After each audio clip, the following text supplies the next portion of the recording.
Okay. So we have come to chapter 14, Gunatraya Vibhaga Yoga. And this is a very simple and very easy to understand chapter, 3 modes of material nature. Here Krishna is introducing a very interesting model known as the modes of material nature. Okay. So let's pay obeisance to Sri Radha Govinda.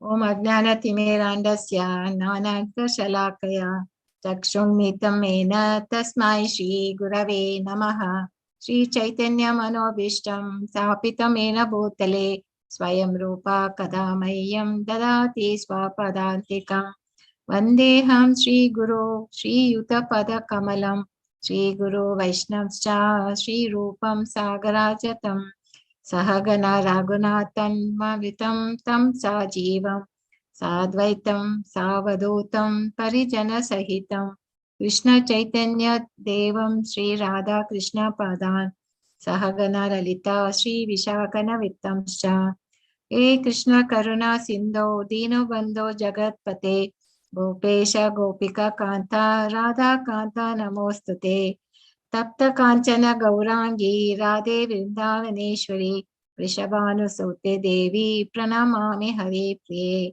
Vancha Kalpatru Abhyascha Kripa Sindhu Abhya Evacha Patitam Nam Pavanebhyo Vaishnavyo Namo Namaha Namo Vishnu Padaya Krishna Prasthaya Bhutale Srimate Bhakti Vedanta Swamiti Namane Namaste Saraswati Deve Gauravani Pracharine Nirvishesha Shunyavadi Paschatesha Tarine Jayo Shri Krishna Chaitanya Prabhu Nityananda Shri Advaita Gadadhara Shri Vasadi Gaura Bhakta Vrinda Hare Krishna Krishna Krishna Hare Hare Hare Rama Rama Rama Hare Hare Hare Krishna Krishna Hare Hare Rama Rama Rama Hare Hare. Okay, let us do. So, what did we do last chapter? 13, it was Kshetrajna Jnana Yoga. Okay, and it was the Arjuna was asking 6 questions about Kshetrajna, and what is the process of acquiring knowledge, what is Jnana, what is object of knowledge, and then he also talks about Purusha and Prakriti. So, we had a thing, and why we have come, because we have their desire to enjoy, and we are getting caught in the modes of nature. So we are going to get more about the modes of nature is in this particular chapter. So there we saw the relation between the soul and the super soul and the Prakriti. That is the knowledge, and the object of knowledge is Paramatma, and we understood that in the last chapter. So what does Krishna say here? Actually, here is introducing an interesting model, as I said, as a modes of material nature. These qualities, 3 qualities, permeate everything. Whatever we see, hear, taste, touch, smell, everywhere. In turn, is how it affects our lifestyle, our attitude, and behavior. All these fall under the 3 modes. Okay. So we are going to analyze it more closer. And we can see how the people are functioning in this world with a mistaken belief of free will. Actually, we are impelled to act according to these influences. So let us see how we are understand these modes of nature. So the blessed Lord said, again I shall declare to you this supreme wisdom, the best of knowledge, knowing which all the sages have attained supreme perfection. So here he says, again is giving us the knowledge which is supreme. And why he is saying is best? Because he wants to understand our integrate manner. So if we understand this material modes of nature, we come to know about the nature, about our nature, our thing. And it is not something, it is imagination and everything, but everything is there. Whatever Krishna is talking is like it's a fact. Okay. He is now going to tell us how these modes are affecting our lifestyle. And he says this knowledge was sages have understood this and they were able to attain supreme perfection. And here in this picture is about the king Nemi. He would be trying to have an yajna about the, for understanding the life and thing. Then sage 9 Ogendras come and they participate here, and he comes to know about this knowledge is also given by them. So he says these sages have attained perfection. So he continues to say, by becoming fixed in this knowledge, one can attain to the transcendental nature, which is like my own nature. Thus established, one is not born at the time of creation, nor disturbed at the time of dissolution. So, how to understand this is something like, you when there's a raining, torrential rain is downpour there, and you need to have a raincoat, isn't it? Then, if you have a nice raincoat, what happens? The get chances of getting wet is minimal, right? So we know how. So because we know how to save from the rain, we should also understand this modes of nature so that we can try to come out of its clutches. So because that's what happens, no, we're getting entangled in this material world. So he says, if you understand that, then you can attain his nature. That means we'll be able to go to the spiritual world, so that we won't be born again and not disturbed at the time of dissolution. So we'll be able to go to the spiritual sky. So sarva yonishu kaunteya murtaya sambhavanti ya tesham brahma mahad yonir raham bija pradapita. It should be understood that all species of life, so son of Kunti, are made possible by birth in this material nature, and that I am the seed-giving father. So, what is the thing here is expressly telling that we are actually related to each other. So, we are a part of a big family.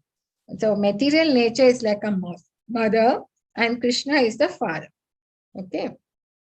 So, we are related to each other. Generally, we are supposed to be united in a family, right? And in each family, there'll be some children are there and all, but they all grow up in a different manner, isn't it? They don't, as they grow up, their nature will be different. So why do they act differently? They have been with the same parents and same environment, and they have been the thing, but still they would act differently. That's a thing.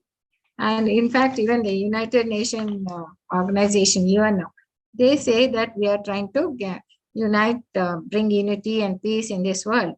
But actually, they don't have a common thread, to get united. So we should understand this. We should be understood. So he says, Kunti is made possible because I am the seed-giving father. In last chapter, we had defined Prakriti. Now we are analyzing it. Okay. So originally, when the soul came before to the material world, it was not conditioned. It was unconditioned. It was eternal. Okay.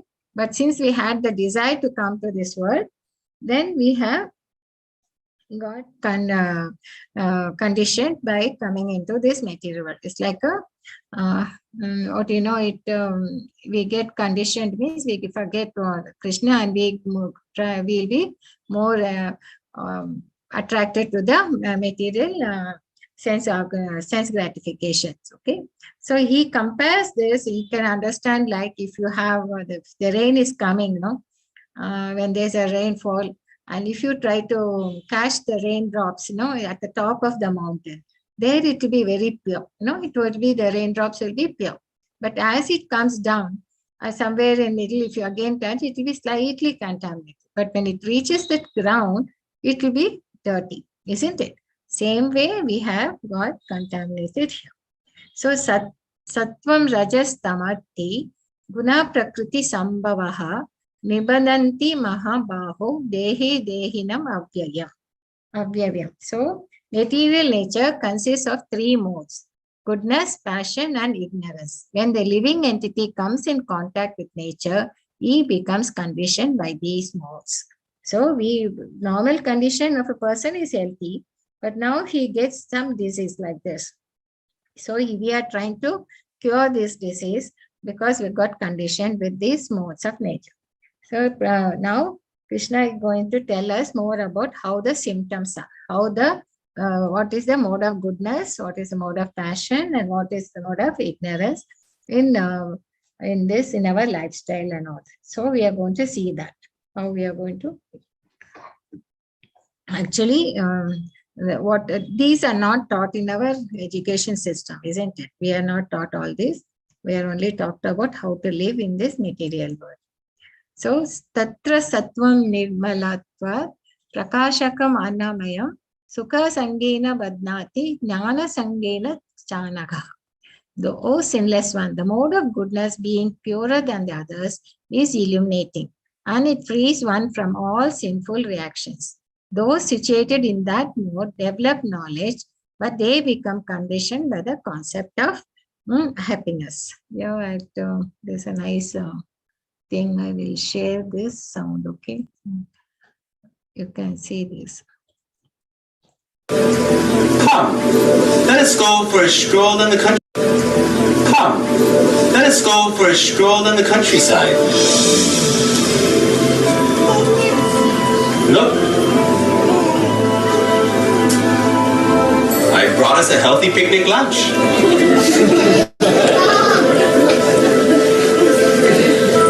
The air is clean here, so peaceful. Here we can get away from the agitating elements of the city. So the people who are in mode of goodness are very peaceful. They know what is right and what is wrong. Okay. And they will be, they can free from the sinful reactions. But so they would have developed the knowledge about what is right and what is wrong. But only problem here is in the mode of goodness, they get conditioned by the concept of happiness. They get into a comfort zone. Like, they're very happy and they think they're doing the pious activities, this and that, and they don't go beyond that. That is one problem with this condition of the mode of goodness. Then Rajo Ragatmakam Viddhi, Krishna Sangam Samudbhavam, Tan Nibadanti Kaunteya, Karma Sangena Dehina.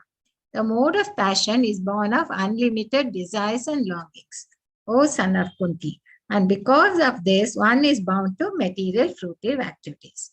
So how do the... What are you doing, man? Out here working on your tan? Honey's the honey Sunday! I bet you forgot about Susie, didn't you?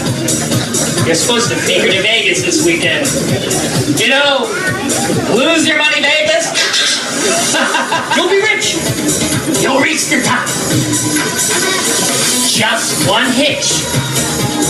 What are you doing? So what happens in the mode of passion? They get caught with the desires. They're all the time having more and more desires, and they will be they will go for those short-term happiness. They're not at all for the long-term. Whereas the mode of goodness, they are in the try to go for the long-term. Even if it is difficult in the thing, they will try to go for the long-term.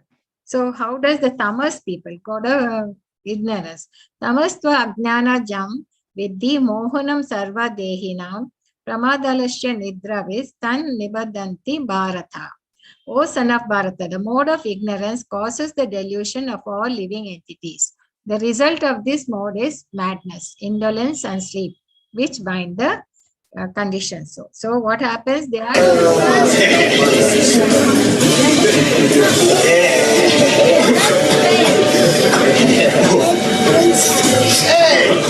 That's that! That's that, man!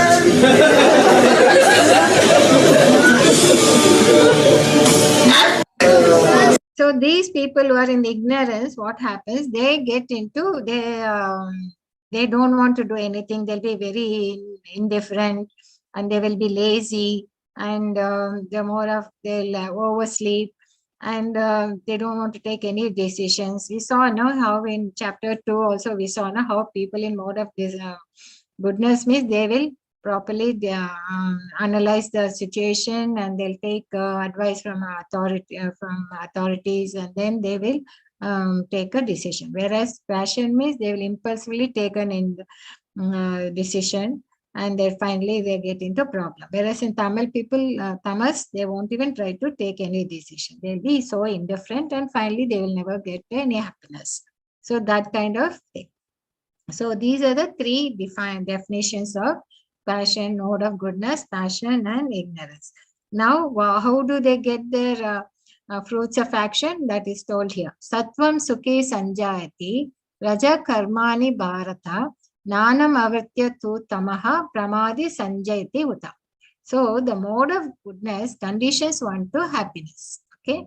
Passion conditions him into the fruits of action, and ignorance to madness. That means the passion people, they'll always be looking what I'm going to get, what I'm going to get. So they will be only working towards that, endeavoring all their thing towards the fruits of whatever they are going to achieve, the results. So there will be fruits of action, there will be, that will be their goal. Whereas the mode of goodness, they will condition to happiness because they know what is right, what is wrong, and they will try to be balanced.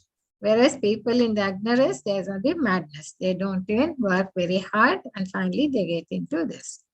So, but now he tells one more step. What the Krishna says, sometimes the mode of passion becomes prominent, defeating the mode of goodness. O son of Bharata. Now, sometimes the mode of goodness defeats passion, and other times the mode of ignorance defeats goodness and passion. In this way, there is always competition of supremacy. So how do we understand this? See, a person is not in it during the day or during his life, he won't be all the time in one mode, Sometimes during the day, he will be in the mode of goodness. Sometimes he'll be in the mode of passion. Sometimes in the mode of laziness. Okay, tamas. So, depending upon the situations or suppose the circumstances and what I think you have to take a decision. Some things, you might be in a very good mood and you might take it reasonably, the decisions. Sometimes you might be caught into the impulsive mode. So, that is why we cannot say that we will be in one mode only all the time. That depends on the majority of the time in which mode you are. That also depends.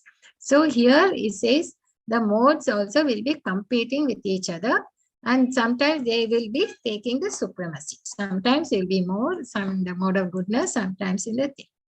So if you are, there will be a race for prominence. So if you are in the mode of goodness, you will have some knowledge and wisdom. Whereas here in mode of passion, you'll have intense desire and endeavor. You'll be working hard and hard and hard to get to fulfill all desires. And it's the activity and inactivity and madness. So this is how these modes will be acting upon the living entity, on the mind. Okay. Now, the manifestations of the mode of goodness can be experienced when all the gates of the body are illuminated by the knowledge. What are the gates of the body? They are the 2 eyes, 2 ears, 2 nostrils, genetics, anus, mouth. So from there, so we see something and we might something what I want to see on my connection, based on my connection. Actually, we may not see properly. We only see what we want to see. They say, no, we hear what we want to hear, like that. So the in the mode of goodness, they will have the knowledge and the wisdom. So that's why they say it's the gates of the body are illuminated by knowledge. They're very calm, contented, virtuous. So mostly they will be in that mode of goodness. But O chief of Bharatas, when there is an increase in the mode of passion, the symptoms of great attachment, uncontrollable desire, hankering, and intense endeavor will develop. So if you are in a mode of passion, how do we can see that? The person will be attached to the wealth. They're attached to the relationship. There will be attachment to their ideas, and they will be wanting to their convictions, their beliefs. So great attachment and uncontrollable desire. They'll be hankering for that, and they will work very hard for it. So this is by those symptoms we can understand they are in the mode of passion. And how we know they are in the mode of ignorance? The symptom is, O son of Kunti, when there is an increase in the mode of ignorance, madness, illusion, inertia, and darkness are manifested. Okay, so it is simple. But now, see, we saw the symptoms And we saw what do the results of their being in that mode, happiness and grief, and then we saw the not happiness. Now he is telling us what happens when they die. So one dies in the mode of goodness, he attains to the pure higher planets. So that's I think they go to higher planets because they are in the mode of, this is the action. So this story is about, like, Narada is preaching to the sons of Daksha. Daksha will have so many sons, about 10,000 sons, and before they take to Grahastha ashrama, now they will go to Brahmachari, they will go to the ashrams, Gurukul. So when they met the Narada there, so Narada will be explaining them science of Krishna and say the best thing is to take up and go for your goal is to go back to the God. So what happens? So they will decide then and there, after listening to Krishna, Narada ji, that they will not take up Grahastha thing, ashram, they will straight away take up the sannyas because that is the ultimate goal, no? So they will, all of them will decide and they'll go. So Daksha is very unhappy because his job was to increase the mankind. That was his job. And now all his sons have gone off to take up sannyas. So they were not. So again he has some more sons, 5,000, and they will also come again towards the Narada. Then when they meet Narada, Narada says, see, you should always follow what your elder brothers have done, isn't it? That is the right way. So they know what the elder brothers did. The elder brothers took up sannyas. So again, those 5,000 sons, again they go off to sannyas. So they will all go off in the mode of goodness. So then Daksha was so unhappy, he curses Narada that you should not stay in one place for more than 2 or 3 days. But it's a sweet pastime we hear from Srimad Bhagavatam. Okay. So in the mode of goodness, once it dies, they go to the higher, attain to higher planets. But what happens when people die in the mode of passion? He takes birth among those engaged in fruitive activities because he's so much focused on the fruitive activities, karmic, he'll be there. But when he dies in the mode of ignorance, he takes birth in the animal kingdom because he's inactive. No, he doesn't want to take any decision, anything. He wants to be in that. So this is what happens. Then karmana sukrastayu satvikam nirmalam palam rajastu palam dukkham ajnanam tamasa palam. Palam is one. By acting in the mode of goodness, one becomes purified. This is the benefit we get when we are in the mode of goodness. We get purified. Our actions get purified and our slowly our sinful reactions will get reduced. So one becomes purified. So works done in the mode of passion result in distress. Though it might look in the beginning very nice and all that, but in the end you will be always in distress because you cannot completely satisfy all your desires, isn't it? After one desire, there will be one more desire, like that. There will always be desires coming one after the other. So this is there all the time. Then, but actions performed in the mode of ignorance result in foolishness. So that is that a palam is what is the result. So we saw the action. So from the mode of goodness, real knowledge develops. From the mode of passion, grief develops. And from the mode of ignorance, foolishness, madness, and illusion develop. So this is what happens if you are in the different modes. So it's the same thing. He will be, knowledge will be there. Otherwise, only greed and develops, whereas in ignorance, madness and illusion. This is why we need to be balanced. We should not become too impulsive or too indifferent, but we should take a rational view in our day-to-day activities. So it's very important to balance. So urdhvam gacchati sattvastha madhyas tishyanti rajasaha jagannaya guna vrittistha adho gacchanti tamasa. So those situated in the mode of goodness gradually go upward to the higher planets, and those in the mode of passion live on the earthly planets, and those in the mode of ignorance go down to the lower planets, so to the hellish worlds. So we see that, no? So if they have done the goodness, they go to higher planets. That is we saw this universe. No, they will go to higher planets are Swargaloka, Mahaloka, Janaloka, Tapaloka, Satyaloka, and the lower planets are Atala, Vitala, Sutala, Talatala, Mahatala, Rasatala, Patala. And below that is the hellish ones. Okay. But if you do be in Krishna consciousness, here we showed no Hare Krishna Mahamantra, you will be going straight to the spiritual, to the Krishna Lord Loka. Okay. So this is what we see. When you see that there is nothing beyond these modes of nature in all activities, and the Supreme Lord is transcendental to all these modes, then you can know my spiritual nature. So it is like a being on a boat. What I mean is, our human body is like a boat, and our captain is the Vedas and all that is our favorable verse, and spiritual master is the captain who is driving. So even if you are not on the touching the water, but still if you are in the boat also, but still you need to have a guru, have a spiritual and spiritual, and take the instructions of the Supreme Lord, and that will act as a favorable means. So it is like being on a boat. That's what they say. We should, there's nothing beyond this nodes. We should when the embodied being is able to transcend these three modes, he can become free from birth, death, old age, and their distresses, and can enjoy nectar even in this life. So we should be so. What is the solution? Krishna consciousness is the solution. So now comes the question by Arjuna. This is a very short chapter.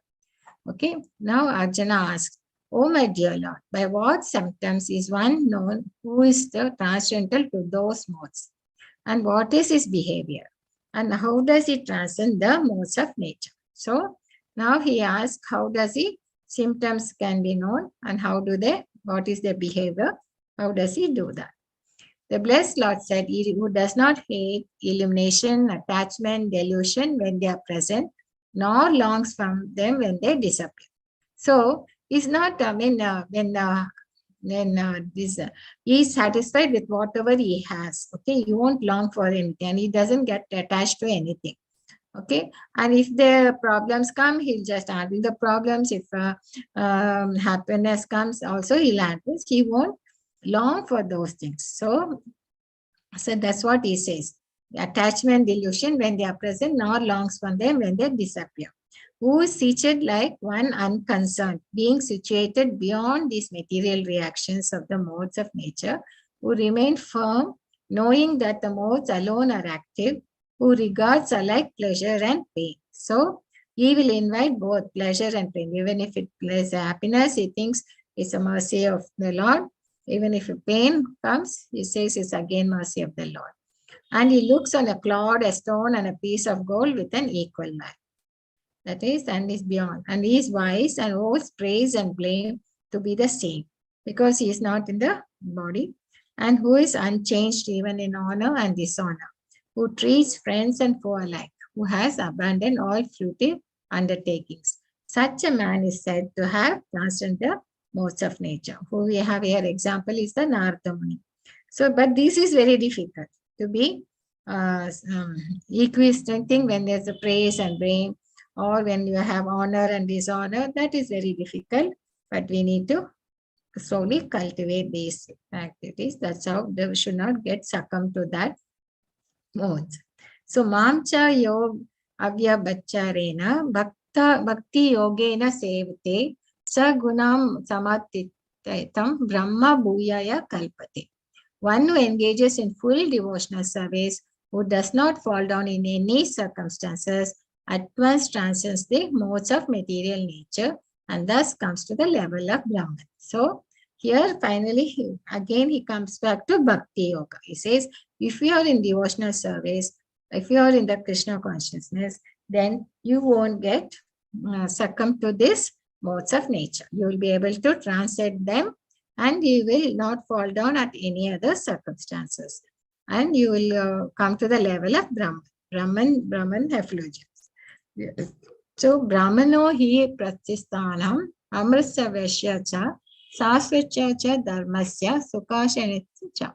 That is, I am the basis of the impersonal Brahman, which is the constitutional position of ultimate happiness and which is immortal, imperishable, and eternal.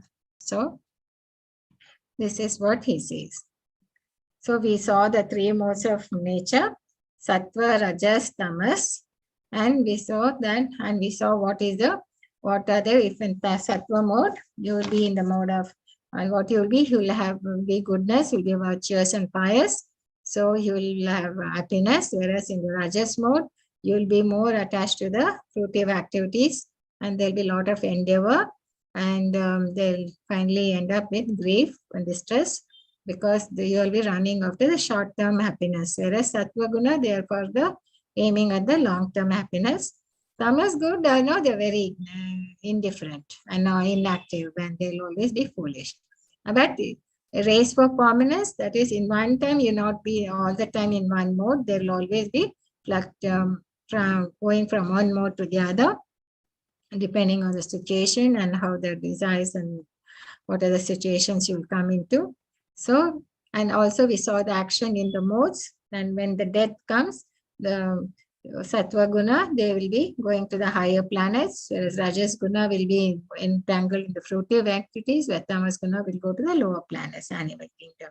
But if you are in the mode of goodness, there is a purification because of your acts, work done in that mode purifies your thing and release you from the reactions of the sins. So it is good to be in the mode of goodness. Okay, so try to be living in mode of goodness. And we need to connect everything to Krishna, engage in direct bhakti. So if you're in devotional service, then you can transcend these modes. And we saw the symptoms of the person who have transcended the modes of nature. So they come directly to the thing. So this is a very short chapter and very to the point. So this is all about our lifestyle, how we can re-engineering it. And that depends upon our habits, as I said earlier also, habits makes a big difference and the fluctuating modes and how to transcend. We saw all that.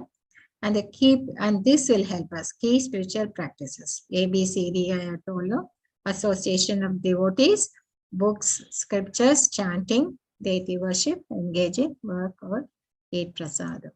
So simple living and high thinking. That's all that matters in this particular chapter.